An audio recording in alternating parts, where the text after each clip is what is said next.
Ótimo. Gente, boa noite a todos vocês que estão aqui. É um prazer recebê-los essa noite com a gente, tá?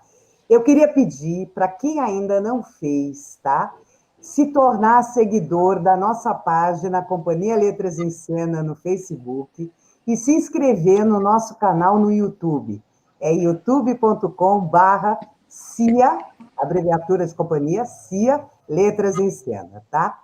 Então, vamos começar o nosso bate-papo de hoje. Hoje a gente tem um prazer enorme de receber três pessoas que a gente adora, que são nossos amigos há muito tempo, tá? Está aqui com a gente o economista, editor da Carta Capital e ex-presidente do Palmeiras, Luiz Gonzaga Beluso. Está aqui com a gente um jornalista que estabeleceu o foco do esporte para nós, e que hoje é diretor de mídia da CBF, o Eduardo Zebini. E está aqui com a gente, meu amigo, que eu adoro, que já gravamos junto, que foi ótimo, Tiago Lacerda. Tá? Então, eu queria perguntar para os três, para a gente começar, o que a peça bateu neles? Que coisa que eles refletiram a partir da peça, que eles sentiram, que eles gostaram, que eles se inquietaram, que eles abram o jogo, tá? Então, eu vou começar passando a palavra para o Beluso. Graça, William Lacerda, meu compatriota de clube, né? Que se contratou aqui para mim, palmeirense, então estamos 2-1, viu, Lacerda? 2-1. Mas o que eu queria dizer mesmo é que a primeira coisa que me despertou na peça, ao longo da peça, foi a sensação de estar revendo O Anjo Exterminador do Luiz Buñuel. Você está rindo, né, Thelma? Mas eu tive essa sensação. Eu estou confessando sinceramente, com a maior sinceridade. E acho que a peça se desenrolou no mesmo teor, na mesma trajetória do Anjo Exterminador, porque são pessoas de classe alta, né? Ou seja, eles estavam lá como é que chama isso? Numa sala VIP, né? Eu tenho horror dessas coisas, VIP, não é de VIP. Na sala VIP, né? Começam a dialogar, e é muito parecido com o Anjo Exterminador, porque, na verdade, ocorre uma transformação societária. É nas relações entre eles que a transformação ocorre. Né? Eles começam, você, Thelma, estava ótimo, eles começam, na verdade, a desenvolver não só uma hostilidade, mas uma mesquinharia e um recuo para o individualismo assim, assustador. Ou seja, transforma, como eu estava dizendo, como dizia o Vladimir Lenin, né? Dizia, a sociedade na crise expõe as suas entranhas. As pessoas começam a mostrar as suas entranhas, né? E se transformando em pessoas desprezíveis, né? Todos eles tentando reafirmar sua excelência. Isso é que é interessante. Eles querem reafirmar sua excelência, né? E eles revelam a miséria humana. Né? Eu fiquei muito comovido. Eu disse para o William que eu acho o texto da peça e o desenrolar da peça sensacional. Né? É uma coisa que me fazia falta. Eu sou tão admirador do teatro brasileiro, a Graça sabe, né? Que eu assisti, por exemplo, o exame da Escola de Arte Dramática de vários atores brasileiros aqui em São Paulo, que eles iam no Teatro Maria de la Costa, eu ia lá assistir, né? Não é maravilha? Isso, eu ia assistir, né? Por exemplo, A Visita da Velha Senhora. Eu assisti, né? Era com a Maria, era com a Cacilda Becker, né? Com a Cacilda Becker. Bom, eu sou velho, por isso eu estou falando essas coisas. Mas o teatro, ele tem uma força mágica, né? No sentido de fazer pensar, refletir, de fazer autoanálise. de você se ver nos personagens, se projetar nos personagens, você começa a dizer, a se interessar, a se identificar com um e se não identificar com o outro. O que importa nessa peça é o conjunto de relações, né, humanas, porque é tudo gente de bem, como diz o Bolsonaro, tudo gente de bem. Como gente de bem pode virar gente do mal, não é? A história do segurança ferido, eu acho que é exemplar, que na verdade vai se transformando numa encenação que vira uma impiedade. É uma impiedade. O sujeito está lá sangrando e aí ninguém faz nada, né?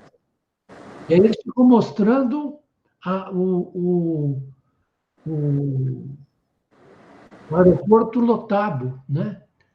E eles toda hora estão se referindo ao aeroporto lotado como uma coisa daquela gente, porque eles são especiais.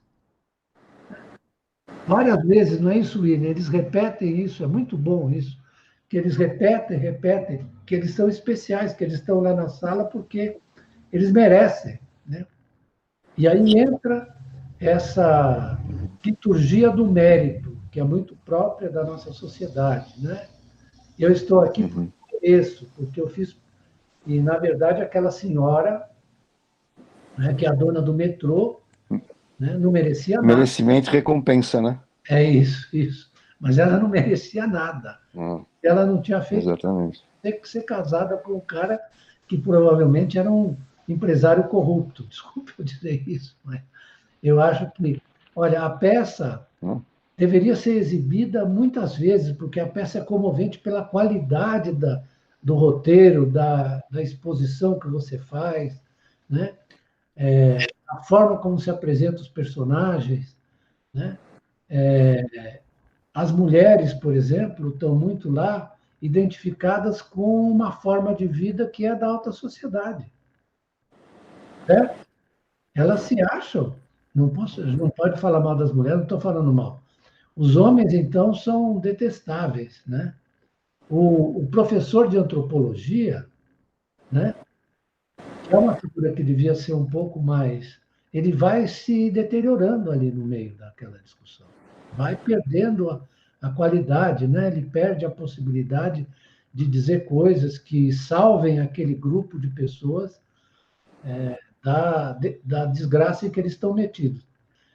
O Anti-Terminador é uma reflexão sobre a sociedade, assim como você fez uma reflexão sobre a sociedade brasileira, né? Muito arguta, e é isso mesmo. Você não está falando de pessoas, você está falando de uma situação social, de um grupo social, que, na verdade, revela as suas entranhas na peça. Revela as suas entranhas. Eu não vou falar mais, porque eu já falei demais, e vou deixar para que vocês, por favor, prossigam. Eu sei que vocês vão falar muito melhor que eu, então, por favor, sigam em frente. Obrigadão, Beluso. Zebini, agora é você. Bom, eu já vou um pouco aqui pela via jornalística e olho para o texto e encontro algumas das discussões que estão presentes no nosso dia a dia, né? São temas focados, são temas que geram contradição a todo instante e que a gente vai encontrar em qualquer classe social e não seria diferente encontrar naquele ambiente de escolhidos. Esse ambiente de escolhidos gera uma situação interessante também, gera a situação dos invisíveis, né?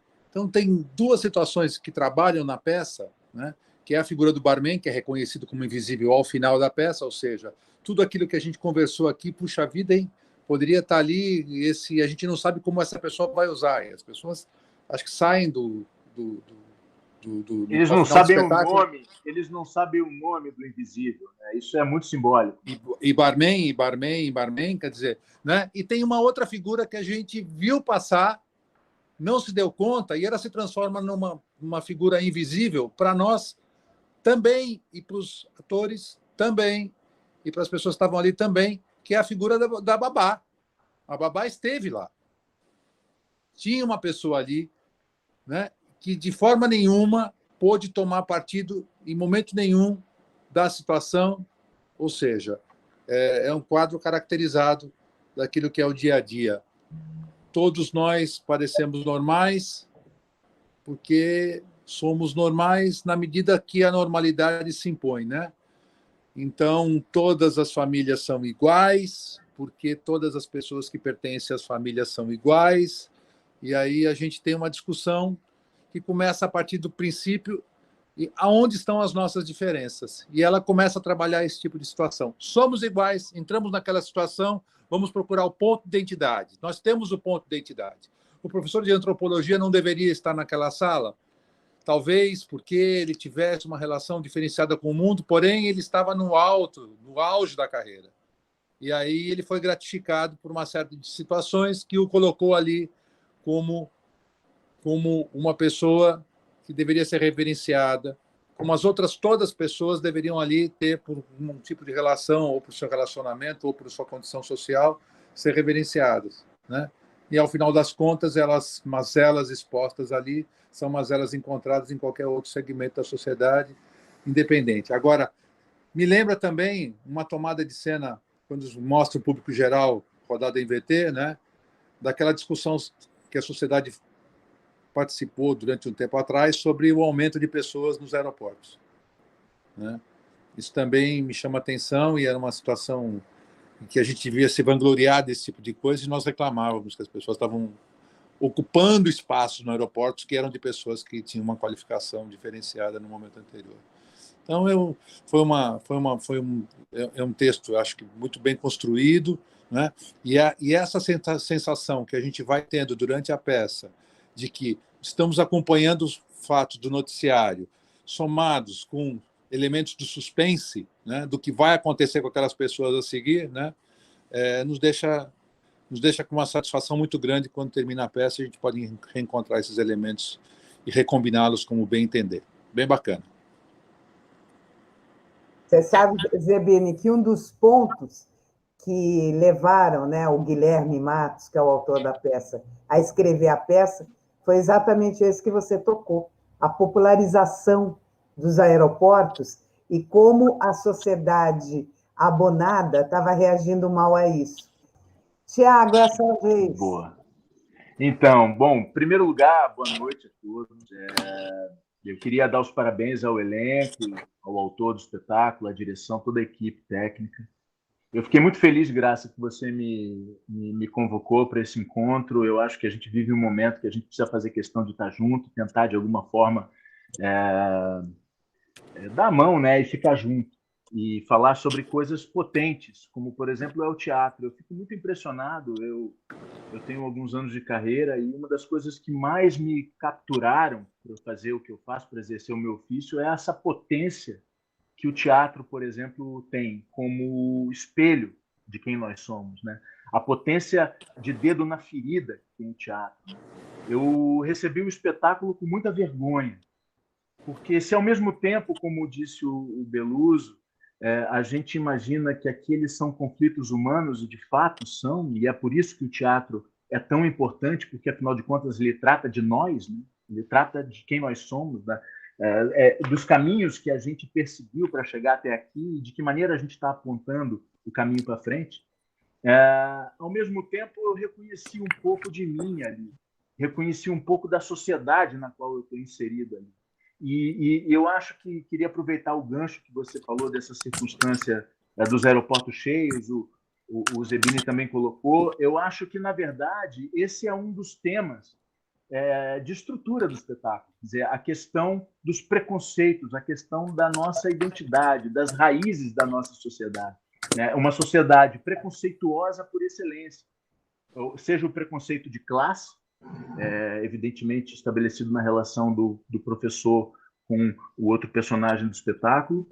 A gente tem o preconceito de classe, né? O preconceito de classe representado nessa coisa do caos como sendo a representação do que está para o lado de fora daquela sala VIP, que nada mais é que uma segregação de estrutura de classe, né? Nós somos um país assentado na ideia de privilégios, somos capitanias hereditárias, somos terra de fidalgos, né? Filhos de alguém. A gente é filho. O Brasil é enraizado numa estrutura de privilégio que persiste até hoje, e a gente vê representado pelo espetáculo com muita clareza.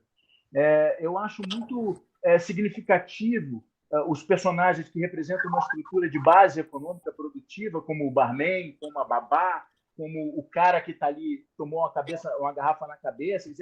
Essas pessoas são invisíveis à sociedade de privilégio, né? As pessoas que nós conhecemos, nós vivemos no país do cercadinho VIP, é um constrangimento.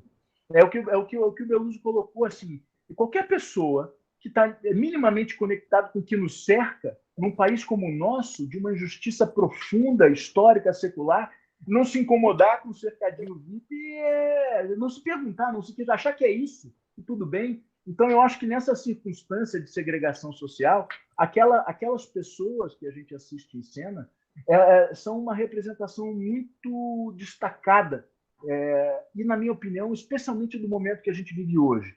É uma representação de quem nós somos, a sociedade brasileira está ali, mas, especialmente hoje, a gente consegue fazer um paralelo muito significativo de análise.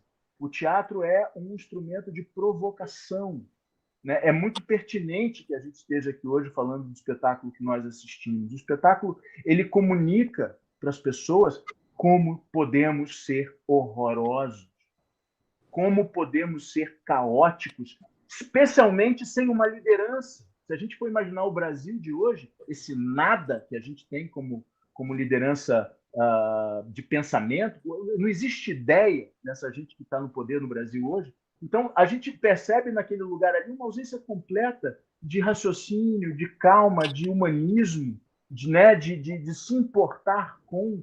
E achei muito significativo a ideia de que aquelas pessoas naquele cercadinho de privilégios consideram que o caos está ali representado naquele saguão cheio de gente que não é merecedora de estar ali, e a gente sabe que o mérito na nossa sociedade de exploração é uma questão que precisa ser discutida com muita responsabilidade, né? Não dessa forma cretina que a gente vê essa gente que está aí à frente do Brasil discutindo. Mas a verdade é que uma sociedade com as características de exploração humana, de ocupação predatória, de negligência, de individualismo, né? Nós somos a terra do farinha pouca, meu pirão primeiro, amigo. Então, quando a gente reúne essa natureza humana, que circunstancialmente me diz respeito muito sobre quem nós somos, num lugar que é praticamente uma ilha, né? E eu gosto de imaginar uma ilha de privilégios ali, eu acho que a gente vê essa natureza terrível que eventualmente a gente deixa vir para fora, né? E eu acho muito impressionante a capacidade que as pessoas tiveram nessas relações estabelecidas na peça de não tomarem uma decisão na direção do humano. Ficava essa discussão. E a coisa das oligarquias, né? Das estruturas dos fidalgos, ele representado naquela senhora, que é a dona do metrô, e de repente tem a menina que é atriz e que é discriminada, o machismo, a misoginia, né? Assim, a dificuldade que a sociedade tem de olhar para si antes de apontar o dedo, né? Assim, e aquele discurso contraditório, né? Eu quero dizer, não quero saber, mas não consigo parar de olhar. Então tem uma coisa meio bicho do ser humano que é comum à espécie, mas especialmente no Brasil de hoje, a gente percebe com cores muito fortes esse desenho que o espetáculo proporciona. Então, acho que o espetáculo é um baita dedo na ferida, é uma fratura exposta de quem nós somos, especialmente nesse momento, e que bom que a gente está aqui falando sobre a peça. Parabéns. Perfeito, vou começar com uma pergunta da Cláudia Carpinelli para o Zebini. O que mais marcou a peça para você? A discussão interna dentro do contexto, levando em consideração a existência dos invisíveis. Perfeito. Aí tem uma pergunta do Leandro, da nossa equipe Caldarelli, para o Beluso. Como você enxerga a evolução do debate sobre questões sociais na atualidade? Bem, eu acho que depende do espaço que você considera, né? Eu, raras vezes, nos meus 78 anos, Eu acompanhei o debate social e econômico do Brasil ao lado do Dr. Ulisses Guimarães, né? Eu fui assessor dele e acompanhei todo o debate da redemocratização, que foi muito intenso, muito, na verdade, também amplo, né? Foi um período que, sob a ditadura, envolveu, eu não vou dizer para vocês, não só o debate, mas também as manifestações artísticas, por exemplo, né, na música popular brasileira, no meio da ditadura, né? Olha o que nós criamos. E também nas artes cênicas, no teatro. O teatro brasileiro estava numa etapa de vigor, não é isso, Graça e Lacerda e Tiago? Eu fui assistir, não posso esquecer, a gente não pode separar o debate social, digamos, semi-acadêmico ou político, das artes, das artes, né? Nós tínhamos ali, né, aqueles festivais de música da Record. Outro dia eu escutei de novo as músicas que venciam, aquelas que concorriam, né? E havia uma participação popular muito grande, ainda que fosse restrito, digamos, a uma classe média, mas era muito intenso, assim como, né, os teatros, né? Eu fui assistir Marraçá. Mahasad, que é uma peça. Ademar Guerra, direção da Ademar. Isso, não é? Você se lembra disso? Você se lembra, Tiago? E. Né? Zebini, você lembra disso? Lembro, claro que lembro. Lembro do Teatro de Opinião, lembro do Teatro de Arena, Isso, na grandes Arena. discussões Eu não. relacionadas com o movimento. Na Arena. No dia de decretação do AI-5, eu fui à Arena assistir, adivinha o quê? Arena contra Zumbi. Não, Os Fuzis da Senhora Carrá. a peça do Oswald de Andrade. Não, então você foi na oficina, ver Rei da Vela. Sim, no Rei da Vela, isso, Rei da Vela. No dia da decretação da Do AI-5. AI-5. Né? E eu me lembro muito bem que eu tive que sentar na escada. Então, Lotado, né? tive que sentar na escada porque estava muito cheio. E eu jamais vou esquecer do desempenho da atriz. Você se lembra que era a atriz? Teve duas atrizes, a Ita Nandi Ela, e depois a Esther Góes. A É. Esther vai estar com a gente semana que vem aqui nos um bate-papos. beijo para ela que eu assisti. Fizeram a Heloísa de Lesbos. Isso. Agora, tudo isso eu sei, Beluso, porque eu li, tá? Eu não assisti o Rei da Vela naquela época, não. Nossa. Eu vi agora. Eles remontaram agora, o Zé Celso dirigiu com o Renato Borg, tentou pegar a maior parte do pessoal que ainda podia fazer a peça e que fez a peça original. Foi genial. Para mim, especialmente, porque eu nunca tinha visto o Zé Celso dirigir palco italiano, né? Estou acostumada com aquela passarela da oficina, né? E ele é um mestre, né? Ele é um total... Então, é um artista genial. A peça era linda, lotou pra caramba. Eles fizeram uma temporada lotadíssima aqui, foi fantástico. Então, aquele era um momento apesar da ditadura, era um momento de efervescência cultural, Sim. de questionamento, de debate, etc. Né? Eu pertencia à Universidade de Campinas, onde ali nós criamos o que muita gente considera a Escola de Campinas, né? A Escola do Pensamento Econômico e Social. Eu não gosto desse negócio, porque acho que é um pouco autorreferido, faz mal para a saúde. Mas, enfim, a gente estava lá firme, debatendo e tal, e surgiram uma teoria da dependência, por exemplo, surgiu ali naquele momento, né? Como surgiu a ideia das peculiaridades do capitalismo brasileiro, da sociedade brasileira, né? Nós herdamos isso do Sérgio Buarque de Holanda e de outros pensadores brasileiros importantes, Caio Prado, etc., etc. Mas nós não deixamos a peteca cair, né? Agora, o que eu acho é que, por exemplo, a universidade tem um papel muito restrito no debate social e econômico do Brasil. Muito restrito e muito voltado para si mesmo. Naquela época, não, nós conseguimos falar para a sociedade. Então, eu quero dizer que o debate hoje está muito congelado e as redes sociais não ajudam nada. Não ajudam nada. Porque elas simplificam tudo, viram uma coisa de agressão e lacração. Ô, Beluso, Diga. desculpa te interromper, você está falando sobre educação, né? E o que acontece quando você oferece para uma sociedade que tem sérios problemas de educação ampla? Porque você falou, é indissociável você imaginar uma educação ampla sem a cultura e sem o esporte acoplado a isso, né? Então, se a gente tem uma sociedade que visivelmente tem questões sérias a resolver, profundas no aspecto da educação, o que acontece com essa gente se você oferece uma ferramenta como a internet? Mas não, perfeito. É uma grande armadilha. Isso, exatamente. Você botou a mão de uma maneira precisa sobre a questão, né?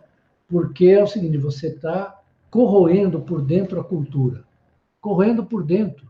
Porque as pessoas não têm paciência de ler um texto de 5 páginas. Eu sei disso porque, por como eu sou consultor editorial da Carta Capital, eu fico muito preocupado, por exemplo, com o site da Carta. Eu não devia dizer isso, porque prejudica os negócios, mas eu estou dizendo, viu? Por que eu estou dizendo? Porque é o seguinte, os textos são muito curtos e muito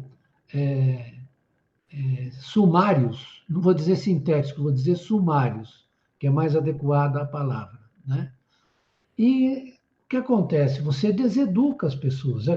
É como, você acha que você poderia assistir hoje em dia no cinema, colocar na Netflix ou coisa parecida, o Gato Pardo, do Visconti? Não. As pessoas teriam paciência, hein? Não. Já teriam paciência para ver o Gato Pardo? Eu nunca vou esquecer um ciclo de cinema que eu me meti para acompanhar, num cine de cadeira de madeira, exibições de 3 horas, o Macbeth em russo. Sim. E as pessoas faziam fila, porque elas tinham poucas possibilidades de agregar conhecimento e relacionamento com outros tipos de cultura, com a visão daquilo que era um texto internacional, todo mundo sabia que era um texto internacional, mas com aquela visão que os russos acabaram dando àquela figura que era parte do sistema colonialista. Diferente, né? O Macbeth tem um personagem que eu tenho especial predileção por ele, que é o Banco, cujo fantasma sentava ao lado do Macbeth. Né? Ele sentou ao lado do Macbeth. Você se viu aí, não? Hã? Você se viu aí? Eu me vi. Ô, Beluso, eu já contei essa história, um dia a gente faz outro encontro, eu te conto como foi o processo, que é linda, a peça é linda, das minhas favoritas. É linda, é. A gente tem gosto parecido, exceto o futebol, nós temos gosto parecido. Mas gostamos de time que joga bem, isso é bom. É isso, exatamente, isso é comum. Eu tenho uma pergunta para o Tiago agora, do Reis. Se você enxerga essa separação de classes dentro da teledramaturgia. Enxergo, e confesso que esse estudo mais atento da minha parte começa a acontecer muito recentemente para cá, eu talvez tenha amadurecido nos últimos 8, 10 anos a minha consciência política de uma maneira que eu talvez nunca imaginasse, assim, mas comecei a prestar cada vez mais atenção nos últimos anos para cá, e eu acho que é muito nítido de que maneira, porque a dramaturgia para a televisão no Brasil, especialmente, um instrumento muito específico, né, da nossa cultura. Faz parte da cultura brasileira, do cotidiano do brasileiro, de uma forma muito interessante. Então, eu acho que é natural que a gente consiga perceber isso, e eu acho que está tudo lá. Inclusive, consigo perceber, e eu acho que muitos de nós, a ausência de profundidade nas discussões estabelecidas, né? Essa é uma das muitas críticas que a gente pode fazer ao processo de dramaturgia para televisão, e eu acho que é uma crítica importante de se fazer. Para mim, eu sinto que o Brasil tem uma questão muito grave, muito séria para tratar com a negligência da educação no Brasil. Enfim, o Darcy Ribeiro já dizia, né? Tudo isso é um grande plano, né? Eu acho que está na hora da gente ter coragem de encarar esse fosso de educação profundo que a gente tem, porque eu acho que nisso reside muitos dos nossos problemas hoje, né? Então, eu acho que essa é a razão pela qual as pessoas hoje leem um artigo e não conseguem entender o que estão lendo, é a razão pela qual as pessoas começam a acreditar em qualquer conto da carochinha. Quer dizer, a sociedade brasileira é agente e vítima da sua própria desgraça, né? Quer dizer, a gente tem um legado de negligência na educação que nos jogou nesse momento terrível que a gente vive.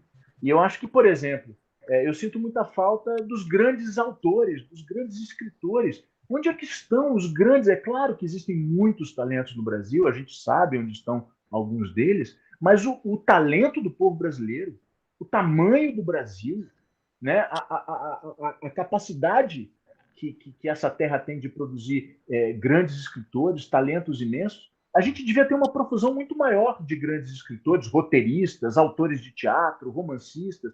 E cadê essa gente? Onde é que estão essas pessoas? Eu acho que a resposta está na ideia de que nós somos um povo que lê muito pouco.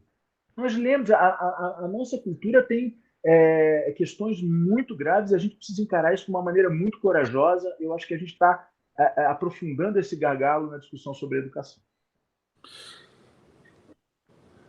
Tem a questão da educação. Desculpa. Alguém quer colocar ou eu posso? Quero colocar uma questãozinha simples aqui. A questão da educação do país é realmente o grande processo que transformou isso aqui numa condição completamente terra arrasada. O propósito daquilo que foi criado, desenvolvido, né, desde os anos 60, né, com acordos educacionais internacionais de gestão daquilo que seria o nosso modelo educacional, transformou completamente aquilo que você podia fazer. Um jovem, na época em que eu fiz o secundário, ele lia um livro a cada 20 dias, a cada 15 dias, e ele tinha uma entrega natural para ser feito. Então, quando ele chegava naquele momento do vestibular, né, ele já tinha cumprido aquela cota maravilhosa de 60, 70 livros clássicos que davam a ele condição de entender qualquer tipo e fazer qualquer tipo de análise em relação a qualquer tipo de texto.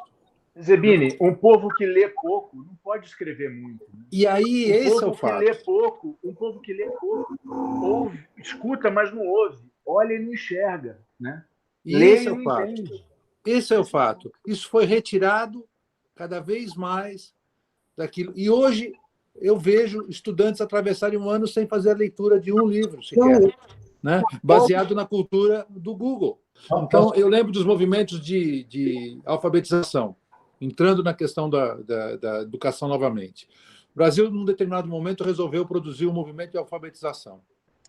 Os principais nomes da educação foram chamados para aquilo. É óbvio que o regime que estava liderando o país naquele momento abandonou a principal prática, que era o Paulo Freire. Abandonou o Paulo Freire e tal. Mas em algumas experiências, em algumas possibilidades, foi utilizado com um grande benefício para a população. O resto, para buscar financiamento no Banco Internacional, Mundial, o Beluso deve saber disso, para baixar a taxa de analfabetismo, né, que era o condicionante para receber a segunda parte do empréstimo. Mobral. Né, os caras, pura e simplesmente, dentro do Mobral, assumiram aquele analfabetismo funcional. Aquilo que era um movimento relacionado com pessoas que estavam na base de carência do processo nacional, hoje está relacionado com todos os níveis de educação. Você tem pessoas frequentando com índices relacionados à grande quantidade de pessoas nas universidades, como nunca tivemos antes, porém o nível educacional abaixo e abaixo daquilo que era o mínimo desejável para o secundário.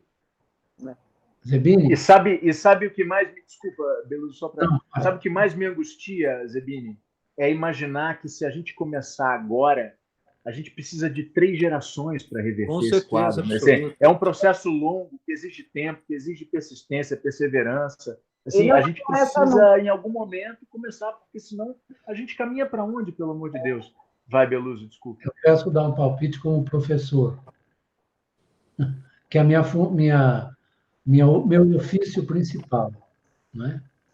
E o Zebini tocou numa questão que é muito importante, que foi a degradação, porque, apesar de ser restrito do ponto de vista do número de pessoas que atingia, do tipo de... Era, sobretudo, para a classe média, mas o ensino que vem do final da Segunda Guerra até o regime militar era um ensino de excelente qualidade, mas era restrito a poucas pessoas. Eu, por exemplo, estudei em grupo escolar, e estudei no ginásio de uma cidade pequena onde meu pai era juiz. E aí você tinha uma qualidade do ensino espetacular, essa que você disse, leitura de livros, interação entre os alunos, que é muito importante, excursões, fazia excursões para a gente vir a São Paulo, assistir cinema e assistir teatro, porque a educação não pode se restringir à educação formal. Vou repetir, ela tem que incluir as artes, e vou dizer outra coisa, e os esportes. Os esportes têm uma grande capacidade educacional, no sentido de que eles permitem que a pessoa se dê conta dos seus limites. No esporte coletivo, é isso que você aprende, a se comportar coletivamente e, na verdade, se entregar para o objetivo que é designado para todos. O que eu queria dizer é que esse padrão de ensino foi introduzido, né, por um educador muito importante, né, antes do Paulo Freire. Vocês sabem quem foi? Anísio Teixeira? Anísio Teixeira. Anísio Teixeira. Isso. Foi um batalhador de criação do sistema de ensino brasileiro. O que aconteceu no regime militar foi que eles, infelizmente, eles fizeram essa educação de massas e degradaram o ensino. Total. Degradaram totalmente o ensino no Brasil, né?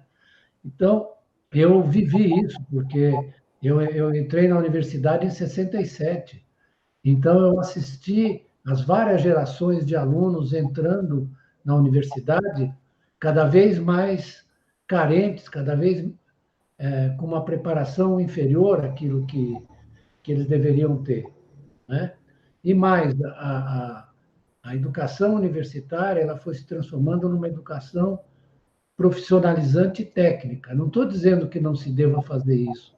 Eu estou dizendo que você não pode eliminar a dimensão da cultura, né? Da leitura de romances. Eu perguntava sempre para os meus alunos, quem é que leu algum livro do Machado de Assis? À medida que o tempo ia transcorrendo, era cada vez menor o número dos que diziam que tinham lido, né? Eu não ia perguntar a Dostoiévski, naturalmente, porque um vexame, né? Eles não iam saber, penso que Dostoiévski é o ponto esquerdo da seleção russa.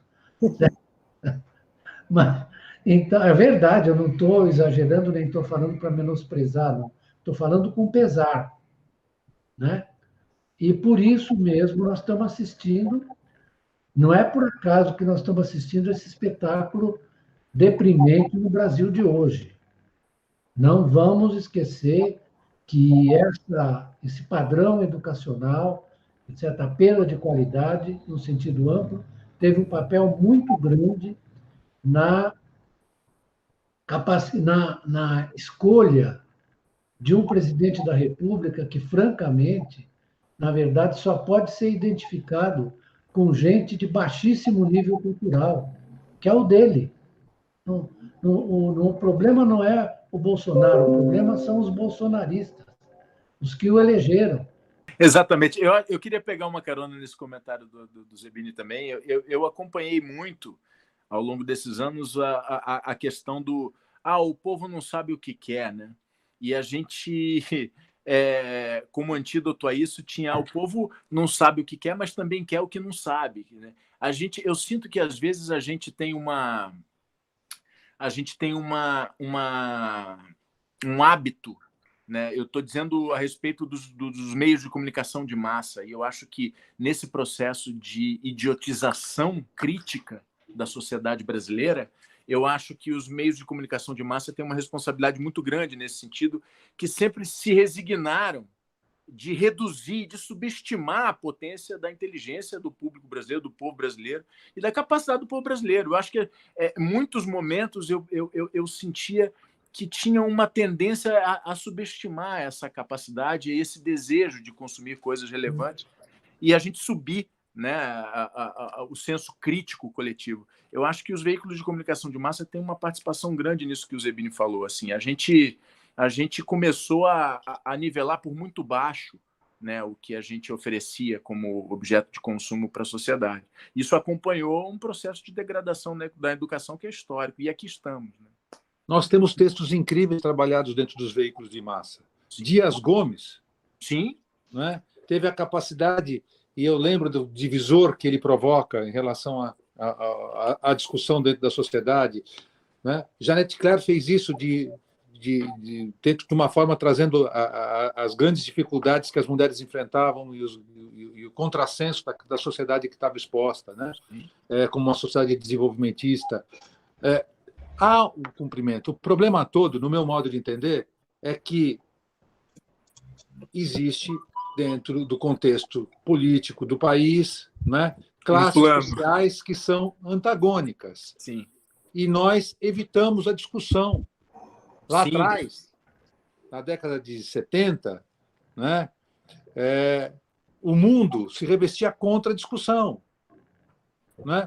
Política, religião e qualquer outro tema. E futebol. E futebol não se discute. Essa falácia horrorosa. Né? Então, as pessoas, para ter as suas opiniões relacionadas com isso, iam para grandes fóruns. Então, por exemplo, a universidade era um grande fórum de discussão. Hoje, quando você digitaliza a universidade, o que você está fazendo? Está tirando o principal momento de relação entre as pessoas. Só queria pedir desculpas pelas perguntas de algumas pessoas que estavam no bate-papo, que realmente se estendeu um pouco, e a gente não vai poder continuar. E venha nos próximos bate-papos que a gente faz as perguntas para os outros convidados que estiverem aqui. Mas foi ótimo. Foi bem divertido. Um prazer todo. Obrigada. Obrigado a vocês. Beijo. Prazer a todos. Parabéns a todos. Tchau. Beijo, muito obrigado.